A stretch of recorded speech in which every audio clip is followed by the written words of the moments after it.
Absolutely. This can become a modern American reimagining of the Odyssey, where the 28 military tract names become characters, kingdoms, obstacles, and encounters along Odysseus's 10-year journey from Troy, New York to Ithaca, New York. New York Odyssey, a 10-year journey from Troy to Ithaca. Imagine that Odysseus never sailed across the ancient Mediterranean. Instead, after the fall of Troy, he finds himself standing beside the Hudson River in Troy, New York. His destination is Ithaca, New York. It should be a relatively simple journey across the state, but somehow it takes him 10 years. Because this is not an ordinary road trip. The landscape of central New York has become a living version of the ancient world. The names of generals, emperors, poets, philosophers, kings, heroes, and gods have taken human form, and Odysseus must meet every one of them before he can reach home. The fall of Troy. The story begins in Troy. Odysseus has survived a strange American version of the Trojan War. He is exhausted, separated from his companions, and desperate to return home. He hears that somewhere to the west lies a place called Ithaca.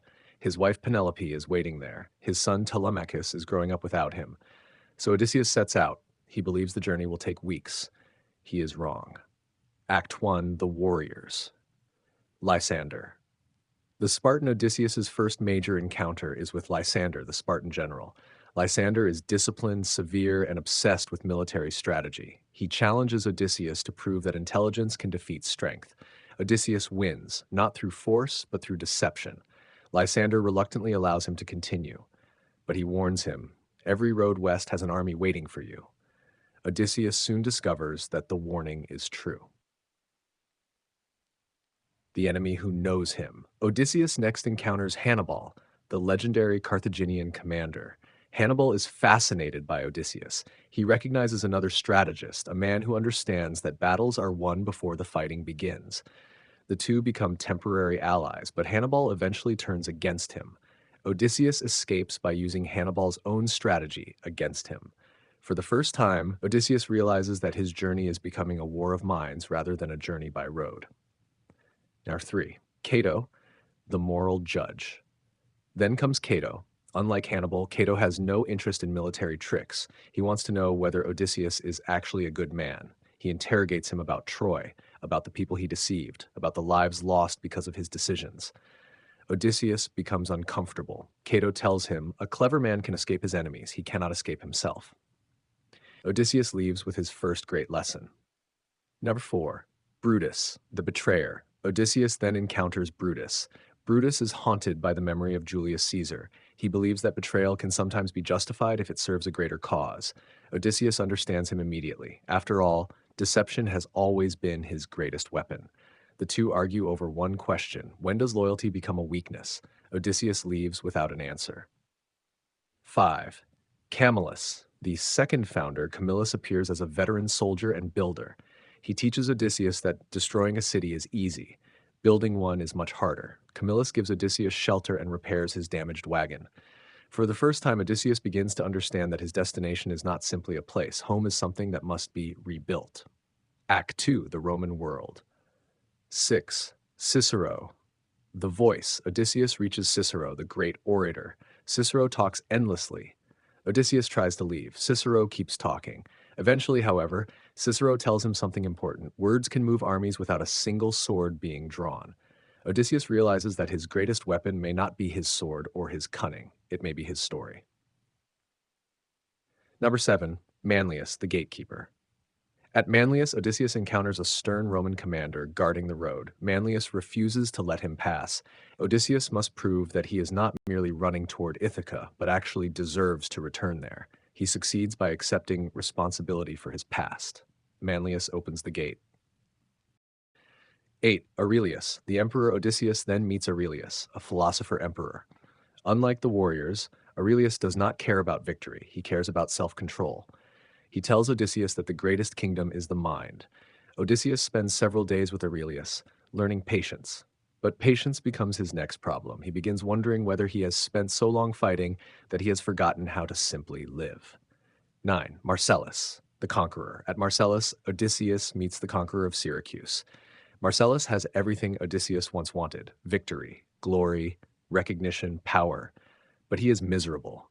Odysseus realizes that conquest and homecoming are opposites. One requires taking, the other requires returning.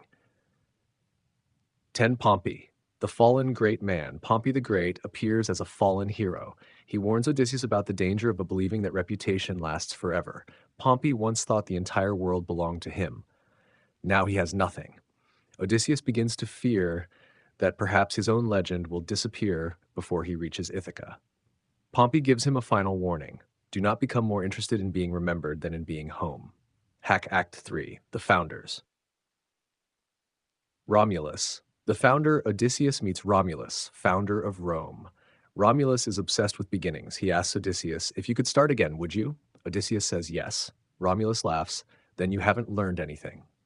Odysseus continues west. Scipio, the victor.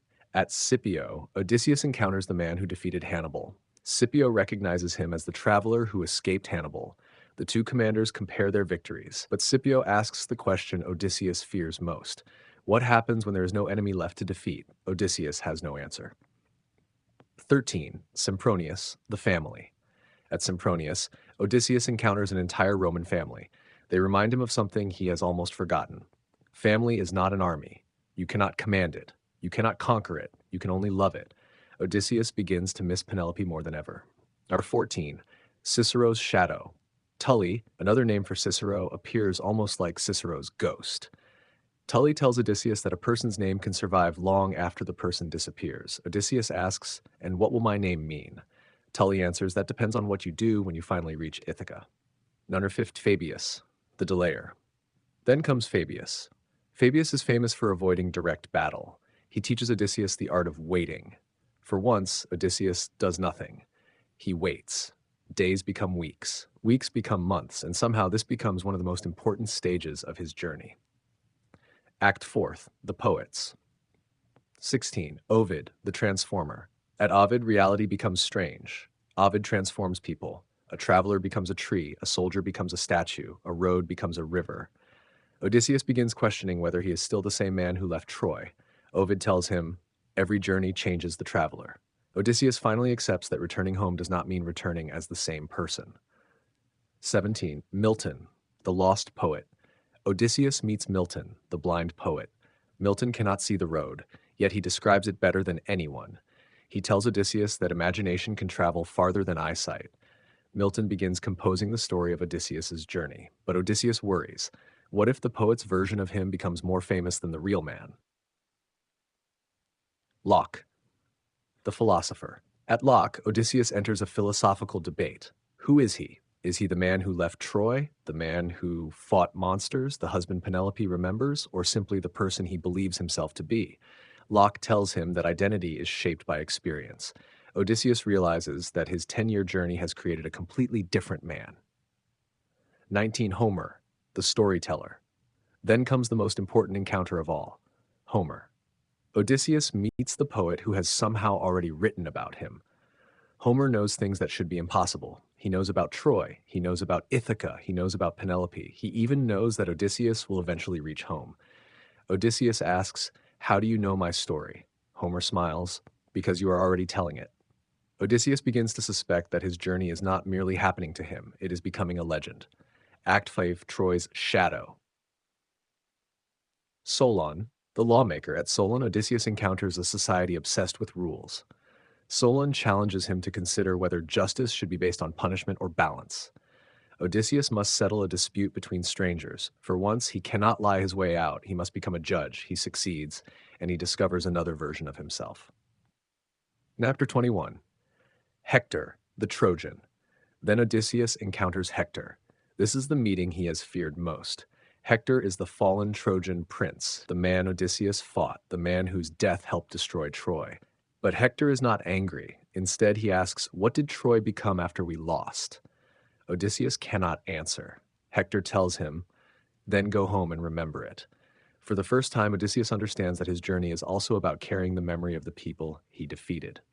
22. Ulysses, himself. Then Odysseus arrives at Ulysses, and there he encounters a man named Ulysses. He looks exactly like him. He speaks exactly like him. He knows everything he knows.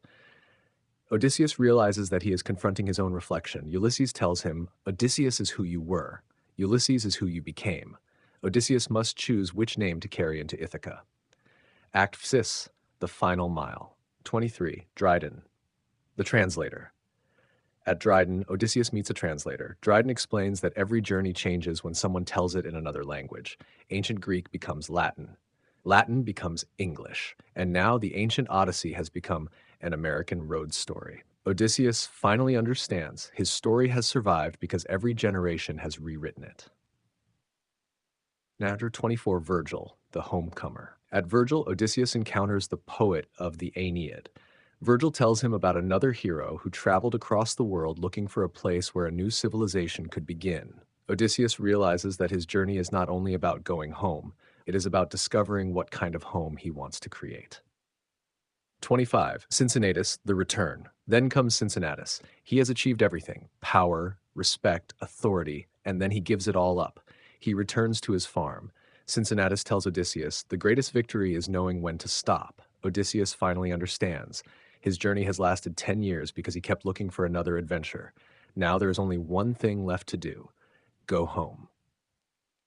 26. Junius, the Mystery. Before he can reach Ithaca, Odysseus meets Junius, the mysterious writer. Junius asks him to reveal his true name. Odysseus refuses. Junius smiles. Good, some mysteries should survive. Odysseus walks away wondering whether anyone will ever truly know who he was. 27. Galen, the Healer. Odysseus finally reaches Galen. After 10 years of war, travel, deception, hunger, and exhaustion, he is physically broken. Galen treats his wounds, but the deeper wounds cannot be healed with medicine. Galen tells him, you don't need to become the man you were. You only need to survive long enough to become the man you want to be. Odysseus leaves Galen's care and begins the final stretch. Number 28. Stirling, the Last Gate. At last, Odysseus reaches Stirling. Stirling is the final guardian. He represents the American Revolutionary generation, the soldiers who fought for a new country. He asks Odysseus one final question. After everything you've seen, what does freedom mean? Odysseus thinks about Troy, Hannibal, Cato, Hector, Homer, Penelope, his 10 years on the road. Then he answers the freedom to go home. Stirling steps aside. The road opens. The final destination. The final destination. Odysseus finally reaches Ithaca, New York. 10 years have passed. He stands at the edge of the city. The journey is over, but there is one final problem. Nobody recognizes him. Penelope has spent 10 years hearing stories about the mysterious traveler called Odysseus. She does not know whether he is dead, alive, or simply another legend. Odysseus does not immediately reveal himself. Instead, he watches her. He sees his son. He sees the house. He sees the life he left behind. And suddenly he understands what all 28 encounters were trying to teach him. Troy taught him how to fight. Lysander taught him strategy. Hannibal taught him deception. Cato taught him morality. Cicero taught him words. Aurelius taught him patience. Ovid taught him transformation. Homer taught him storytelling. Hector taught him memory. Cincinnatus taught him when to stop. And Ithaca teaches him why he started. Odysseus finally walks home, not as a conqueror, not as a legendary warrior, not as the cleverest man in the world, but simply as a husband and father who has finally found his way back. The road from Troy to Ithaca stretches across the landscape of New York. 28 names remain scattered across the map. Ancient Greece, ancient Rome, the Enlightenment, the American Revolution, all connected by one impossible journey. And somewhere between Troy and Ithaca, the ancient Odyssey has become an American story. A 10-year journey across New York, a journey through history, a journey through mythology, a journey through 28 names, and ultimately, a journey home. The end.